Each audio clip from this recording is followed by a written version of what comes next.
ইব্রাহিম আলাইহিস সালাম বলে, তুই তো মানুষকে দেখাইলি, জনসমক্ষে দেখাইছস, একজনকে জান দিয়েছস, আরেকজনকে মুক্তি দিয়েছস, দেখলাম তোর ক্ষমতা, কিন্তু আমি দেখতে চাই আমার রব যেটা করে তুই সেটা করবি।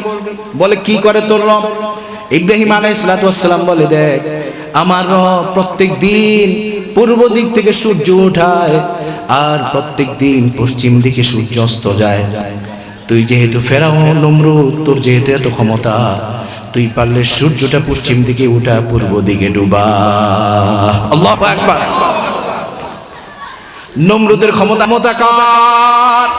একবার বলি আল্লাহ, আরো জোরে বলি আল্লাহু আকবার। একবার বলি সুবহানাল্লাহ, আরেকবার বলি ইয়া রাসূলুল্লাহ, আরেকবার বলি ইয়া হাবিবাল্লাহ। তো সমস্ত ক্ষমতার মালিক কে? তখন মুসা ইব্রাহিম খলিলুল্লাহ বলল যে, সূর্য পারলে তুই পশ্চিম দিকে উঠাইয়া ডুবা, পূর্ব দিকে ডুবা। আমার রব তো যেহেতু পূর্ব দিকে উঠায়, তুই পূর্ব দিকে ডুবা। এখন আর নমরুদের ক্ষমতা নাই। নমরুদ নিয়ে গেল, নমরুদ ইব্রাহিম আলাইহিস সালামকে পাকড়াও করে বিশাল আগুনের কুণ্ডুদি ধরাইলো। এমন আগুন, 40 দিন ধরে আগুন দিয়েছে।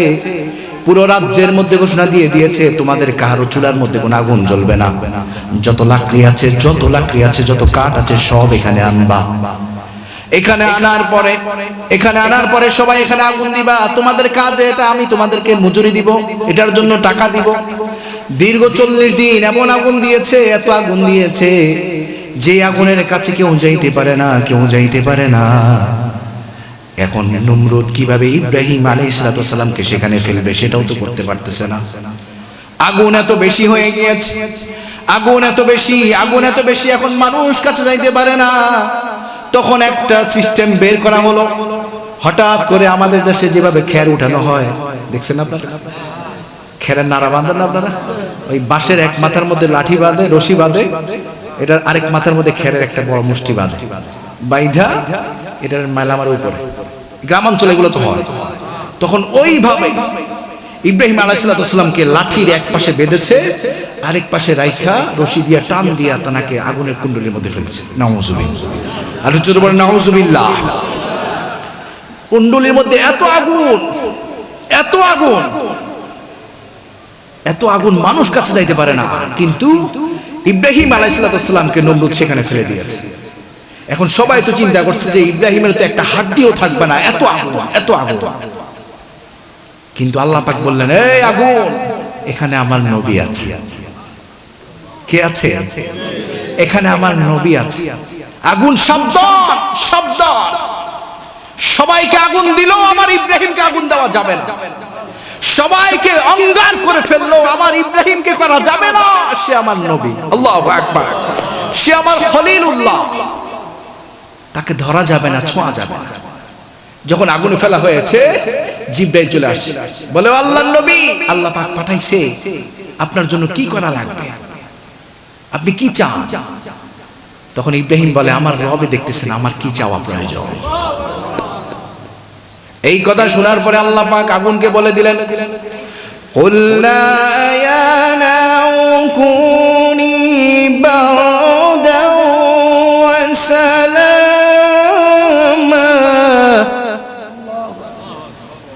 বারদাও ওয়া সালামান আলা ইব্রাহিম।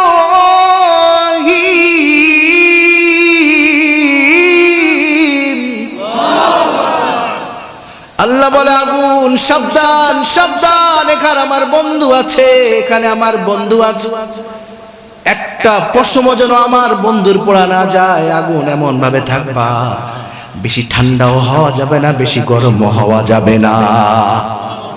বারদা ওয়া সালামা, বেশি ঠান্ডা হইলে আমার ইব্রাহিম কষ্ট পাবে, গরম হইলে ইব্রাহিমের পশম পড়া যাবে। আগুন সাবধান, এত বাড়বা না যেখানে আমার ইব্রাহিমের পশম পড়া যায়, এত ঠান্ডা হবে না যেন আমার ইব্রাহিমের ঠান্ডা লাগে। এটা ব্যালেন্স করে থাকো। বলতেছেন কে? অথচ আগুন এত ভয়ঙ্কর, জাহান্নামের আগুন এত ভয়ঙ্কর। এই যে কিছুদিন আগে ইথিওপিয়াতে একটা জায়গায় আগুনের স্ফুলিঙ্গ থেকে অগ্নুৎপাত হয়েছে, 12,000 বছর পরে সেখান থেকে আগুন বের হয়েছে। আল্লাহু আকবার। বিজ্ঞানীরা বলছে প্রায় 12,000 বছর পরে এটা নতুন করে আগুন বের হওয়া শুরু হয়েছে। অথচ ইন্দোনেশিয়ায়, জাপানে অনেক জায়গায় আগ্নেয়গিরি আছে, সেখান থেকে অগ্নুৎপাত হয়, অগ্নুৎপাত হতেই থাকে প্রতিনিয়ত।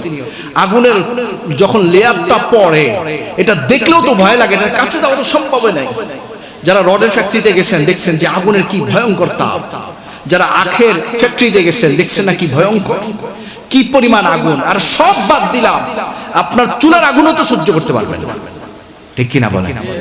অথচ জাহান্নামের আগুন, আল্লাহ রাসূল বলে আল্লাহ পাক জাহান্নামের আগুনকে 1000 বছর ধরে তাপ দেয়। আল্লাহু আকবার। 1000 বছর ধরে তাপ দেওয়ার পরে এটা অত্যন্ত লাল হয়ে যায়। লাল হওয়ার পরে আবার 1000 বছর পরে তা দিতে দিতে দিতে দিতে এটা আবার সাদা হয়ে যায়। আবার 1000 বছর আগুন দেওয়ার পরে এটা আগুনে এত পরিমাণ জাহান্নাম আগুন হয়, তখন এটা একদম ছাইয়ের মতো কালো হয়ে যায়। আল্লাহু আকবার।